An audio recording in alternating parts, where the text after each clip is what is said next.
हाँ बच्चों, नमस्ते।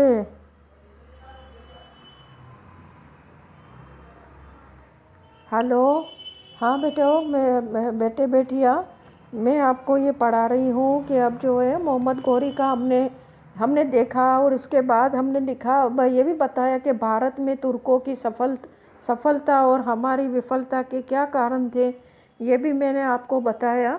तो उसमें जो मैंने एक बार मैंने बताया था कि भारत जो है अलग अलग उसमें जो है अलग अलग राज्यों में बट गया था उस समय। हर जगह पर जो है, जैसे मैंने एक बोला था, मालवा के धार नहीं, मालवा के परमार है ना बेटा। मालवा के परमार है, कन्नौज के गुर्जर प्रतिहार है, कन्नौज में जो गहड़वाल है, जेजाक बुद्धी या बुंदेलखंड के चंदेल है ना, मालवा या धार के परमार। तो ये सारे गुजरात के चौलुक्य और राजस्थान में मतलब गुहिल थे। तो ये सब अलग अलग राज्यों में बटा हुआ था, ये मैंने आपको बताया था। तो एक दूसरी बात ये है कि मैंने जो एक कारण बताए थे उसमें ये भी एक कारण था कि भारतीय जो सेना थी, भारत के राजा में जो है जातिगत भेदभाव ज़्यादा था वो सेना में। सब उनका मतलब ये हमारे देखा है, देखते हैं हम शुरू से कि क्षत्रिय, ब्राह्मण, क्षत्रिय, वैश्य और शूद्र चार हो। तो क्षत्रियों का काम ही होता था कि वो सेना में भर्ती हो, देश की रक्षा करे। तो हमारे जो राजा थे वो क्षत्रियों को ही भर्ती करते थे, चाहे वो उसमें लड़ाई करने की योग्यता हो या नहीं हो। और आम जो शूद्र वगैरह होते थे, वे शूद्र जो होते थे उनमें भी होती है योग्यता, तो उनको वो लोग नहीं रखते थे सेना में।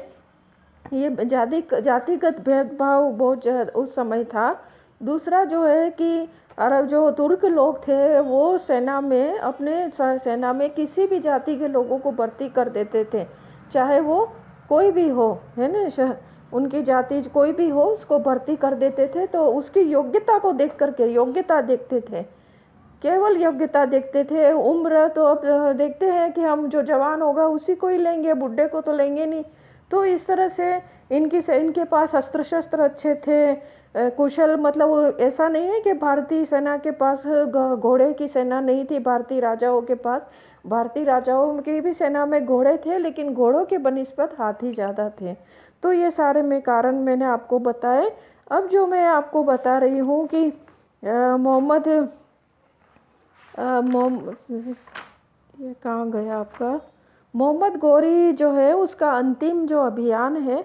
मोहम्मद गौरी ने, जैसे है कि हमने देखा पानीपत की, अरे पानीपत नहीं, तराइन के दोनों युद्ध किए उसने। और फिर उसके बाद कन्नौज के राजा जयचंद को अपने साम्राज्य में, सॉरी, जयचंद से युद्ध किया और कन्नौज को जीत लिया। इसी तरह बयाना और ग्वालियर को भी जीता। और ग्वालियर का किला 1196 में जो है तुर्की साम्राज्य का अंग बन गया। और बिहार और बंगाल पर भी विजय प्राप्त की। उसके समय में जो था इख्तियारुद्दीन मोहम्मद बख्तियार खिलजी जो था, उसने बिहार और बंगाल में बहुत ज़्यादा लूटपाट करवाई थी। और उसके बाद, क्योंकि ये जो इख्तियारुद्दीन मोहम्मद बख्तियार खिलजी जो था वो वैसे उसने मतलब मोहम्मद गौरी को मतलब मोहम्मद गौरी ने उसको नहीं लिया था उसकी, क्योंकि वो बड़ा बदसूरत था। तो उसको तो भगा दिया था, वो बंगाल चला गया था। और बंगाल के जो थे उसके अब हाकिम जो था मलिक हसामुद्दीन अगुलबक, उसकी नौकरी कर ली थी उसने, इख्तियारुद्दीन बख्तियार खिलजी ने। तो अब जो हम बताएंगे आपको कि अंतिम जो अभियान था 1203 ईस्वी में, मोहम्मद गौरी जो है के ज्येष्ठ भाई जो है गौर के सुल्तान गयासुद्दीन गौरी की मृत्यु हो गई। मैंने आपको पहले से बताया था कि मोहम्मद गौरी बड़ा आज्ञाकारी था और दोनों भाई, मतलब भाइयों में उसके बहुत ही प्रेम था। तो इस वजह से जब तक उसका भाई की मृत्यु हुई तभी वो मतलब मोहम्मद गौरी जो है वो गौर का शासक हुआ। मुइजुद्दीन की डिग्री, अरे उपाधि धारण की उसने। और मध्य एशिया के सब शत्रुओं से निपटने की तैयारी की। तो उसका मुख्य जो शत्रु था वो खारिज्म का शाह था, तो जिसके विरुद्ध उसे प्रारंभ से ही कुछ सफलता मिली थी, मगर वो स्थायी सिद्ध नहीं हुई। 1204 ईस्वी में कराखिताइयों की सहायता से ख्वारिज्म के शाह ने अंधखुंद के युद्ध में मोहम्मद गौरी को बुरी तरह से पराजित किया था और बड़ी मुश्किल से वो जान बचाते हुए अपनी राजधानी गौर पहुंचा और इस पराजय से उसकी प्रतिष्ठा को काफ़ी धक्का लगा और इस पराजय से उसके विरोधी जो थे मोहम्मद गौरी के, वो वापस सक्रिय हो गए और साम्राज्य में गड़बड़ी फैलाने लगे। यहाँ तक कि उसके युद्ध में मारे जाने की अफवाह भी फैला दी थी। इसका प्रभाव ये पड़ा कि पंजाब से लाहौर तथा गजनी के बीच निवास करने वाली ये दुर्दम्य जो जनजाति थी, विशेष रूप से खोखर करके एक जनजाति थी, जो उसने खुले रूप से विद्रोह करना शुरू कर दिया और मोहम्मद गौरी ने उसके एक अफसर था जो ऐबक बक नाम था, उसने मुल्तान के सूबेदार को मार डाला और वो स्वयं राजा बन बैठा। ऐसी विषम परिस्थितियों में पंजाब से गजनी तक का मार्ग अवरुद्ध हो गया। यहाँ से राजस्व भेजना कठिन हो गया। अतः विद्रोहियों का दमन करने के लिए मोहम्मद को फिर पंजाब आना पड़ा और उसने कुतुबुद्दीन ऐबक को आदेश दिया कि वह तुरंत सेना लेकर आए और इस तरह से झेलम नदी के पास दोनों की संयुक्त सेनाओं ने मिलकर के खोखर जो जनजाति थी उनको पराजित किया। बुरी तरह से पराजित हुए थे ये खोखर, हजारों की संख्या में मारे गए, बंदी बना दिए गए और खोखरों के दमन करने के बाद मोहम्मद लाहौर आ गया और वहाँ से पंजाब जाकर अपना शासन सुचारू रूप से चलाने लगा। उसके बाद ऐबक जो है, ऐबक भी दिल्ली आ गया तथा मोहम्मद गौरी जो था वो कहाँ चला गया, गजनी रवाना हो गया। गजनी जाते हुए मार्ग में सिंध नदी के किनारे दमियक करके एक जगह है जहाँ पर इसने मोहम्मद गौरी ने पड़ाव डाला और जब वो शाम के समय में नमाज पढ़ रहा था तब कुछ विद्रोही जो तत्व थे वो शिविर में, उसके जो कुछ विद्रोही तत्व वही जो खोखर थे वो शिविर में घुस गए और 15 मार्च 1206 ईस्वी की शाम को उसका वध कर दिया। तो इस तरह से मोहम्मद गौरी का जो है अंत हो गया।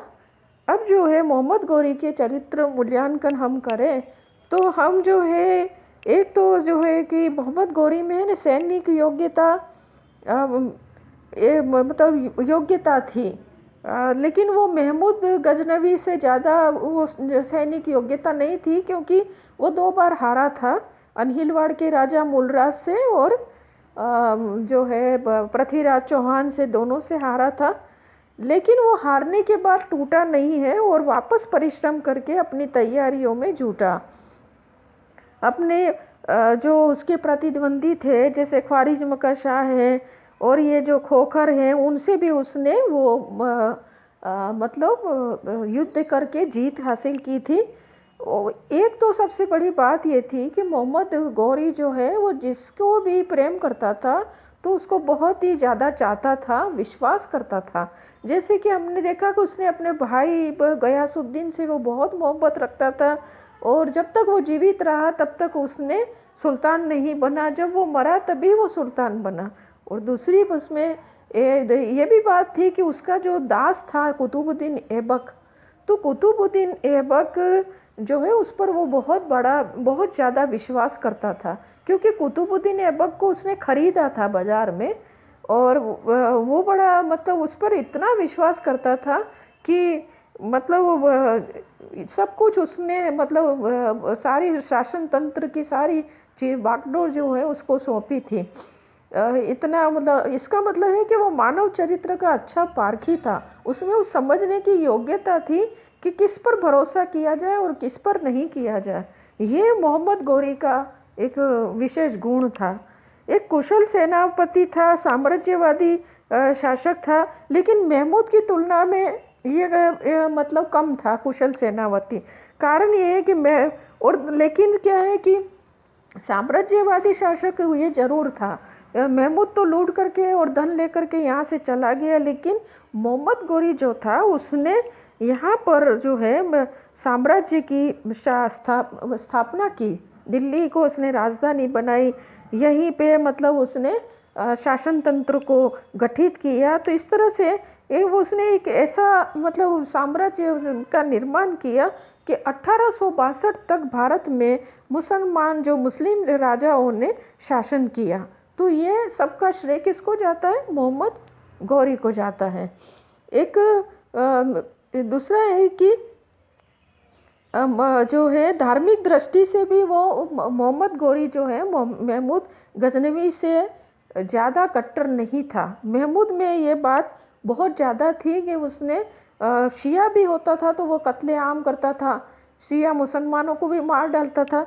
दूसरी बात यह है कि उसने भारत में आक्रमण करके जैसे किस तरह से यहाँ पर लूटपाट मचाई, लोगों का कत्ल किया, मंदिरों को तोड़ा, तो इस तरह की बातें थी। अपने आप को वो जो है मूर्ति भंजक कहने लगा। तो इस तरह की बात इसमें मोहम्मद गौरी में नहीं थी, जैसे कि महमूद गजनवी में अधिक थे।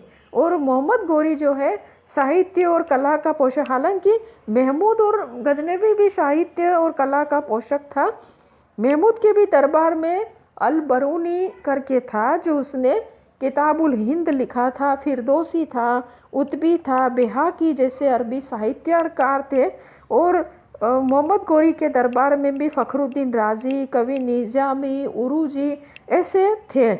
और भारत में महमूद ने जो यहाँ से धन लेकर के गया और इस धन के साथ साथ यहाँ के चित्रकार, जो स्थापक मूर्तिकार थे, वास्तुकला वाले थे, इंजीनियर थे, डॉक्टर जो चिकित्सक थे, वहाँ वैद्य जी थे उस ज़माने में। तो इन सबको वो अपने साहित्यकार थे, इन सबको अपने साथ ले गया था गजनी में, और गजनी को एक सुंदर इमारतों से सुसज्जित किया था। लेकिन गौरी ने भी मतलब जो दिल्ली को 1193 में राजधानी के रूप में उसने स्थापित करके सुशोभित करने का प्रयास किया। और इस तरह से वो मतलब यहाँ पर अपने साम्राज्य मतलब मुस्लिम राज्य की स्थापना कर सका। तो ये सारी जो है हमने आपको बताया। ठीक है, थैंक यू।